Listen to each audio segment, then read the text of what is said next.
Assalamualaikum warahmatullahi wabarakatuh. Bertemu lagi bersama Ibu Dini Astuti SPDI. Kali ini kita akan membahas tentang hidup lapang dengan berbagi bab 4 subbab 1, yaitu mustahik zakat untuk kelas 5 SD kurikulum Merdeka.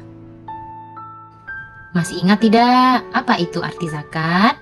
Jadi, zakat ini berasal dari kata bahasa Arab yaitu zakah yang memiliki makna bersih, suci, tumbuh, berkembang, dan memuji. Zakat merupakan sejumlah harta yang wajib dikeluarkan oleh seseorang untuk disalurkan kepada orang-orang yang berhak menerimanya dengan mengikuti ketentuan-ketentuan yang berlaku. Apa perbedaan muzaki dan mustahik? Nah, kalau muzaki adalah orang yang wajib membayar zakat, sedangkan mustahik adalah orang yang berhak menerima zakat. Siapa saja yang berhak menerima zakat? Apakah semua orang berhak menerima zakat? Allah Subhanahu wa Ta'ala berfirman dalam Quran Surat At-Taubah ayat 60, yang artinya, sesungguhnya zakat itu hanyalah untuk orang-orang fakir, orang-orang miskin, para amil zakat, orang-orang yang dilunakkan hatinya atau mu'alaf, untuk memerdekakan para hamba sahaya, untuk membebaskan orang-orang yang berutang, untuk jalan Allah, dan untuk orang-orang yang sedang dalam perjalanan atau yang memerlukan pertolongan, sebagai kewajiban dari Allah. Allah Maha Mengetahui lagi Maha Bijaksana. Kalau kita lihat dari pengertian surat At-Taubah ayat 60 tadi, orang-orang yang berhak menerima zakat yaitu 1.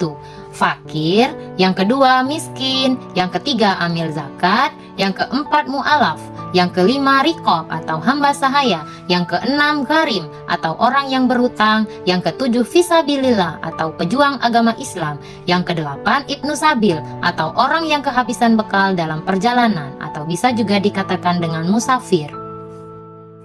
Adapun yang dikatakan dengan fakir yaitu orang-orang yang memiliki harta namun sangat sedikit. Orang-orang ini tak memiliki penghasilan sehingga jarang bisa memenuhi kebutuhan sehari-harinya dengan baik. Miskin yaitu orang-orang yang memiliki harta namun juga sangat sedikit. Penghasilannya sehari-hari hanya cukup untuk memenuhi makan, minum, dan tidak lebih dari itu. Amil zakat yaitu orang-orang yang mengurus zakat mulai dari penerimaan zakat hingga menyalurkannya kepada orang-orang yang membutuhkan. Mu'alaf yaitu orang yang baru masuk Islam atau mu'alaf juga menjadi golongan yang berhak menerima zakat. Ini bertujuan agar orang-orang semakin mantap meyakini Islam sebagai agamanya, Allah sebagai Tuhan dan Muhammad sebagai Rasulnya. Riqab yaitu kalau di zaman dahulu banyak orang-orang yang dijadikan budak oleh saudagar kaya. Inilah zakat digunakan untuk membayar atau menebus para budak agar mereka dimerdekakan. Jadi riqab ini sama dengan budak atau hamba sahaya. Selanjutnya gharim. Gharim ini merupakan orang yang memiliki hutang. Orang yang memiliki hutang berhak menerima zakat.